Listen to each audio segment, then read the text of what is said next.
Faith Science Podcast. My name is Bublitz, and welcome back to the third Sunday in Lent for the week of March 20th, 2022, and I'm excited to have you here. I'm excited to dig into this week's podcast, and wow, we're already almost half of the way through Lent as we are in this Lenten journey. I hope that your Lenten goals, things that you're doing differently in Lent, are going well, or the things that you're doing differently are going well. I know for me, most of the one that I've been working on, I've been able to do most days. There's been a couple days I've slipped up in there, but I think it's this good practice to take some time and specifically set aside some time to do something different, to remember this time, to have some moments of remembrance of what Christ did for us. And I think in a lot of ways it exemplifies and helps us be able to see what others do for us all the time. It helps us to become, in a weird way, more thankful in this time of reflection. This time that we are able to recognize and think about more of the things that we take for granted, the things that we overlook, the things that are really meaningful to us, but yet we don't give them the time that they deserve. And I think it gets really well into the question that we had for last week of how well are you leaning into giving up free will? It's a thing that we really wrestle with, we struggle with. It's the thing that we are, as Christians, trying to let go of, but yet cling on to our humanity of, is that we don't like giving up control. How many things do we do in our own lives that are done in a way so that we can have more control or have better control or better understand what's going on? There's sometimes with the organic nature of things, to let go of things and let God do what God's going to do with it is hard. I know for me, as I've looked over the metrics the last few weeks of looking at this podcast, there's times where it's like, this is it. But it's also the blessing of also, this is a gift. And look at what God is still doing with the little things that I am doing with this. I think it's that recognition and flipping that mindset around of looking at what God is still blessing me with and being able to bring you this. Thinking about how God is blessing you, being able to look and hear these from a different perspective. That even though we're not together physically, we're able to be together spiritually in this place. And I think that's a pretty amazing thing that we're able to look at and deal with, and the free will of letting go of the confines of things that have defined people before, to be able to let the Spirit move. And I think that is something that is worth digging into, and I think it flows really well into the text this week, so let's just jump right into that. The Old Testament or first reading this week is out of Isaiah chapter 55, verses 1 to 9. And this text is the hungering that we should be having for God, but that means in that we aren't desiring things of this world that are just going to fade away. Looking at these things that are potentially getting in our way from us hearing God. This idea of how we can at times get caught up in our image, caught up in the things of this world, caught up in the ideas of the self-made person, the idea of you doing it on your own and not recognizing how God is still there in control. And when we're able to do that, the thing that's amazing is that people are drawn to us because they see the God within us. And it's not that they're drawn specifically to us as individuals. They're drawn to Christ within us. It's a beautiful text that really kind of invokes this idea of looking at how we're listening for God. And then as we're doing that God then is going to stir up within us so that others want to draw near. For as the heavens are higher than earth, so are my ways higher than your ways, and my thoughts than your thoughts, coming from verse 9. The psalm this week is Psalm 63, verses 1 to 8. I thought Ralph Jacobson in the Working Preacher podcast gave this really beautiful reflection on just this first verse, on how my soul thirsts for you, my flesh faints for you in dry and weary land where there is no water. And how the original text is going at that this is like a thirst, like dryness in the back of the throat, that you're parched and you're seeking that moisture, those times when you've been working really, really hard and the only thing that sounds really good is some type of moisture coming in to our body. And so then it continues on how the steadfast love of God then is what is filling us up and is giving us the steadfast nature to be able to give praise, be able to meditate on the thoughts of Christ, but able to really sustain us and sustain us with joy because of how we are attached to God. The New Testament text or second reading is from 1 Corinthians chapter 10, verses 1 to 13. Before we get into this text, I want to give a little warning, and it's something that I also want to kind of make note of because I think it's something that Caroline Lewis brought up, but I would have to say our Western thought or my Western thought slants how we read this text. And a lot of where you'll get groans is verse 13. No testing has overtaken you that is not common to everyone. God is faithful, and he will not let you be tested beyond your strength, but with the testing, he will also provide the way out so that you may be able to endure it. It's this idea of God doesn't give you more than you can take. And we know that that's a lot of BS in a lot of ways. There's definitely times where we feel like it's more than we can take. But where I push back on that is we have to be able to read this text as a whole text. We have to remember that Paul is writing to the church of Corinth, and he even starts this in verse 1 here. I do not want you to be unaware, brothers and sisters, that our ancestors were all under the cloud, and they all passed through the sea, and all were baptized into Moses in the cloud and the sea, and they all ate the same spiritual food, and they all drank the same spiritual drink, for they drank from the spiritual rock that followed them. The rock was Christ. Going through verse 4. Emphasizing this idea of all, emphasizing that this is for the community. And so when you're going through this and that they're talking about how there are different things where at different points, people put up idols, people idolized or indulged in sexual immorality. People were putting things in front of them that then the destroyer was able to get in the way. And where I think this text really brings together is this is the need for community. This is the need that we need each other to be able to get through this life.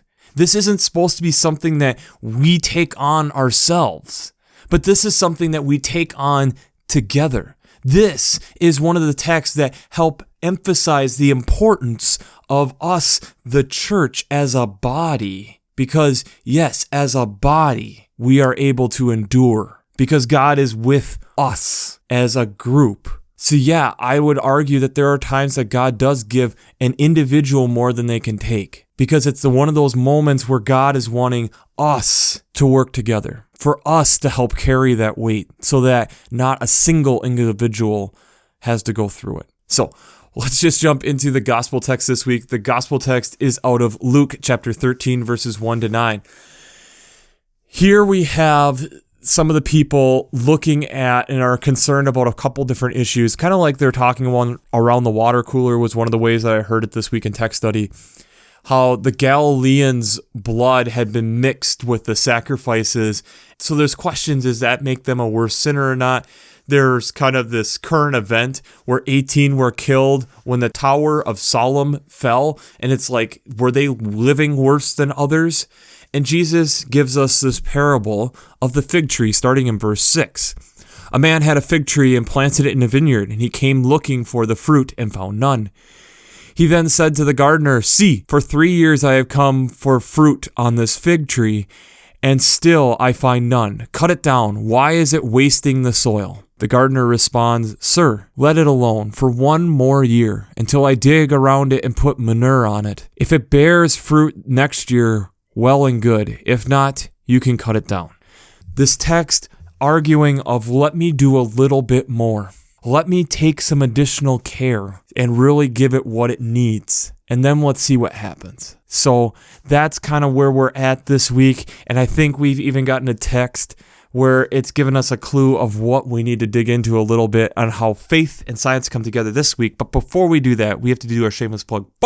Working Preacher. If you haven't checked out Working Preacher, I highly recommend it. Between their Sermon Brainwaves podcast, their commentaries, their discussions, since I'm not an ordained minister, I use them on a weekly basis to help bring me some different ideas and different perspectives. Having 4 different seminary professors right now in the podcast discussing, along with 10 back years of looking at these texts and having different commentaries. I find it extremely helpful. So if you haven't checked out workingpreacher.org, I'd highly recommend it. Second of all, I'd also highly recommend the Revised Common Lectionary coming from the library at vanderbilt.edu. For me, it's where I look at the text week after week, but one of the things that really sets it apart is that they have the art section. And one of the things that I love about it is having art throughout time, throughout the world, and how people have interpreted these texts, which gives a unique and interesting perspective to a lot of these texts, especially coming at it from different sets of eyes than a millennial in America in the early 2020s. It's nice to be able to see some different perspectives and giving us some different ideas of potentially how others are interpreting these texts. So, if you haven't checked out the Revised Common Lectionary coming from the Divinity Library at vanderbilt.edu, I'd highly recommend that also. The clue that I feel like we have this week that we really need to dig into a little bit is manure, or manure, however you want to say it.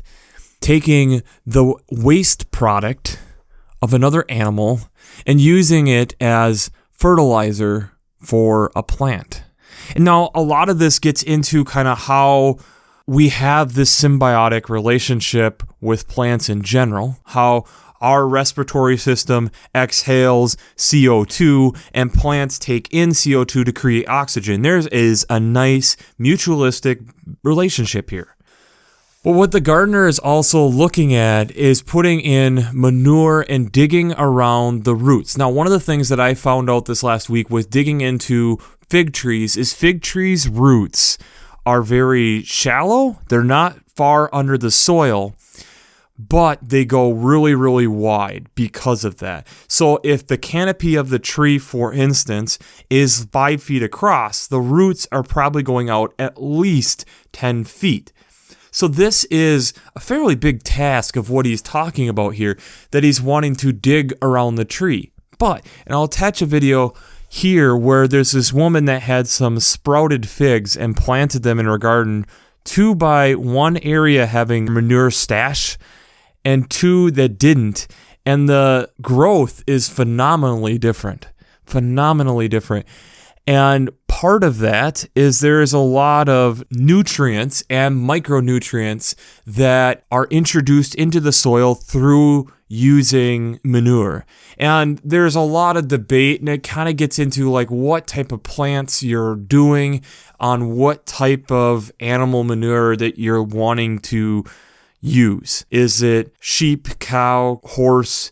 There's different reasons to use different types, especially like with bacteria that can be introduced into the soil, like E. coli and salmonella, that potentially go through like a chicken's waste product, and you're probably not wanting that in your root vegetables or something of that nature. Whereas something like a fig tree, where that's not going to necessarily get to the figs, it's probably not as bad. But there's a lot of things on what manure does to help in the soil. One, it reduces bulk density. It helps to semi-aerate the soil to be able to get some new air in there, along with you're bringing in the new nutrients, you're bringing in new microorganisms to be able to help break things down. You're giving it some stability, some new things to be able to have where the water is not only filtered better, but able to hold water better and be able to kind of slow some things down. You're essentially helping to turn over that soil to provide some new life into that soil, provide nutrients. That's why a lot of farmers will rotate crops, because different crops take different nutrients out of the soil. So then if you then plant a different crop that kind of reverses that, it helps it grow.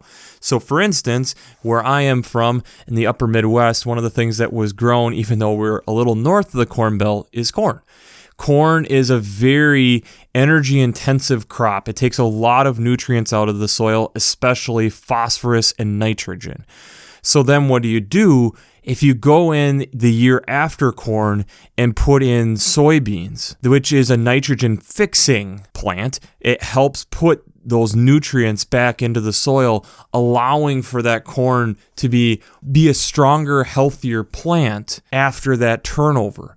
Essentially, it's adding those nutrients back into the soil. But if you look, what else are they doing those years? They're typically spreading some type of manure over it to also help add those nutrients into the soil, stir that in, help so that soil isn't just blown in the wind, that there's some rigidity to it. And I'll attach plenty of studies here talking about the different types of the manure that you can use and the pros and cons to it. How some of them you can take it right out of the cattle, some you want to compost for a year, how there's some that will go through and sterilize these things to be able to take out the seeds and different things of that nature. But how these help fertilize the soil. They help bring those nutrients into the soil. It helps those plants grow. It's giving them the things that the plant needs to be able to fruit. Because remember, yes, fruit is the offspring of a plant. That's where it has all its seeds. It has a fleshy cell to be able to give it some sugars and a start when it falls and hits the ground, that it has something to be able to start to be able to root out. But it's a very energy-intensive process. If a tree is not fruiting out like this, a fruit tree, it's stating that there isn't enough excess energy to be able to put in for that type of process. That's what's going on here.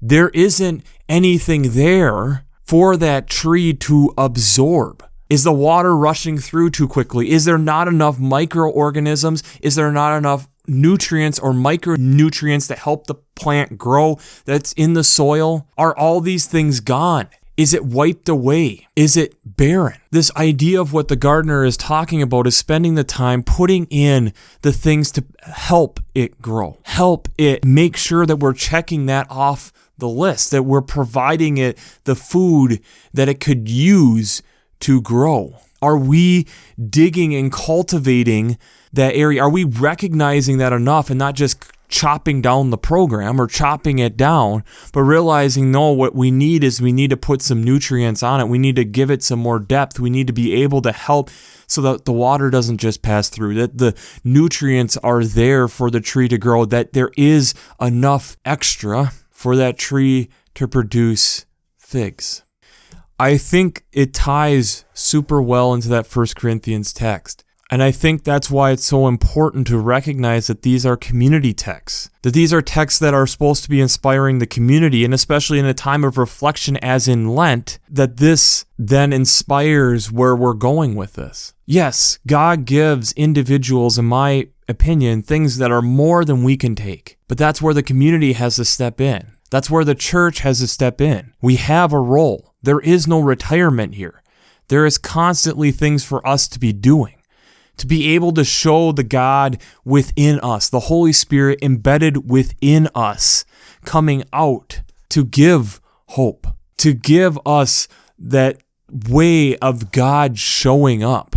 We see that also in the Isaiah text of how it's not us. It's the leadership that is placed through the Holy Spirit in us, and that people aren't drawn to us as an individual. They're drawn to us, that God is within us, that we should be thirsting for that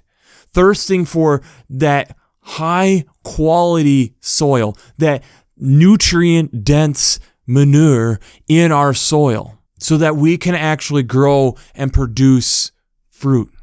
But that means that there has to be at times others being observant and recognizing what's going on. Recognizing that maybe this person isn't bearing fruit because there hasn't been help to the soil. The other part to it is you get the impression with the man that Jesus is using in this parable that there are other fig trees in this vineyard, that apparently the other fig trees are doing okay. It's this individual fig tree isn't doing well. That means we have to be observant. That means we can't just passively go through and say, oh, all of them are crap, or all of them are doing great. We're doing fantastic.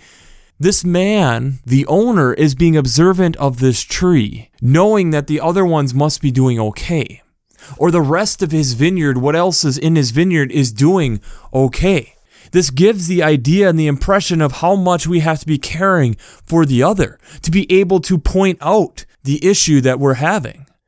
And here we have the gardener, the one who is spending the time there, who has been working with these, understanding I haven't really put the time and work and effort into this one. Or there's still some things I want to try. There's still some things that I feel like could potentially help this benefit. Are we doing that? Are we as the church doing that?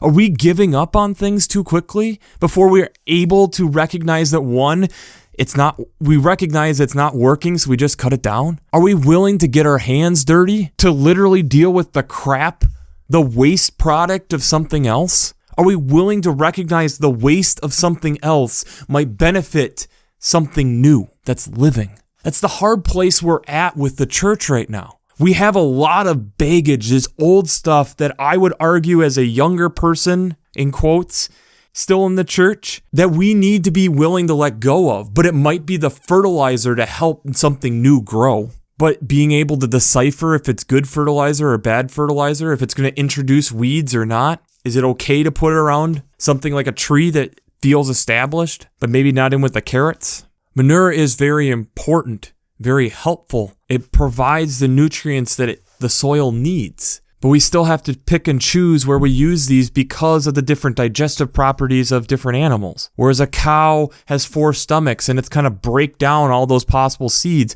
it goes right through a horse. There's still things of hay in there, and it's going to take longer for that to compost than a cow's. But whereas an alpaca, you can pretty much take it right out of the animal. And it's got 3 stomachs like a cow. Or would you use biosoil, which is the breaking down of things from the ocean itself, and then you don't have to worry about seeds and everything in itself. It's still breaking down of carbon matter to be able to create nutrient-dense soil. But the issue with all of this is we as a community have to be willing to recognize that. We have to recognize the gardener. The other point that I also find interesting is the man doesn't ever offer to help. Who is the man in the parable? Who is the gardener in the parable? Does the gardener have assistants? We don't know. But there must be some trust between the gardener and the man, we interpret. I think there's a lot of things here where we're not being observant enough. It's easy to observe from the outside and see a tree that's not doing well. It's easy to observe something within the church that isn't doing well. Are we willing to put in the time and the work and the effort to potentially put the things in to really make sure it works? Are we willing and able to do that for others who are going through difficult times? Are we willing to take the waste product of one thing to help something else grow? Are we willing to get invested? In the Western culture, we like keeping our arm at a distance, especially as we're coming out of this pandemic. Let me handle it myself. And the thing I'd argue is that if any time that people need help, to welcome people in, to recognize that, it's now. Every business, every person has been carrying a lot of weight through the last 2 years. A lot of things change, and there's things that we took on that have now become heavier and heavier and heavier. And we all look around and say, man, I wish I could get some help. I wish I could get the nutrients I need. I wish someone was noticing the fruit isn't growing as well. We have to be able to work together. We have to be able to do that. We need to be able to see God working within us. If we aren't doing that, we're missing something. So the question I have for you this week is, are you willing to let people in now? Are you willing to let people in now? We're halfway through Lent, and I think maybe if you haven't had some type of Lenten goal or something to be thinking about or focusing on, that might be it. Because we have isolated so much. Because there's been a lot of things that people have overlooked or ignored or don't see conveniently. We need to be able to let it in. We need to be able to let ourselves be vulnerable. Exposing the roots is a very vulnerable and serious thing. Because if you make a wrong move, you could kill the plant. But also we know the manure is potentially the life-saving stuff that it needs. We weren't meant to go through life alone. Even a garden needs help. We need something to help hold that water, help break down those nutrients, the microorganisms breaking down the complex phosphorus to be able to get it, or nitrogen to break it down into, over time, something that's edible. Advice that sometimes is so big up in our heads that we can't understand it initially, but as over time are able to understand it better. A pandemic that has worn on all of us differently, but in a very hard way also. When we were told it was a sprint, and it's become a marathon, and then it became an ultra marathon. How much rubber is still left on those tires? How much gas is still left in the tank? How is that engine actually doing? In a season of Lent, in a season of reflection, I pray that you spend some time and actually reflect on that for yourself, but more importantly, reflect on that for others around you. Because I'd argue, as you look over the events over the last couple of years, there's been things that have been brought to life that are difficult. There's been things that haven't been brought to light that are also difficult. Find some of those too. Find some of those that the people need help, that the people need God to enter the room, where they need to see that new fertilizer come in, so that tree that maybe isn't growing figs can start to bear fruit. Bearing fruit doesn't come from strength. Bearing fruit comes from being vulnerable. It was a quote that I found this last week. I'll attach that also down in the show notes. We have to be vulnerable, and Lent is a perfect time to be vulnerable. Why? Because Christ was vulnerable for us. It's time for us to be vulnerable with our community. So, we'll wrap this up as we always do. I pray God blesses you through your faith and amazes you through science.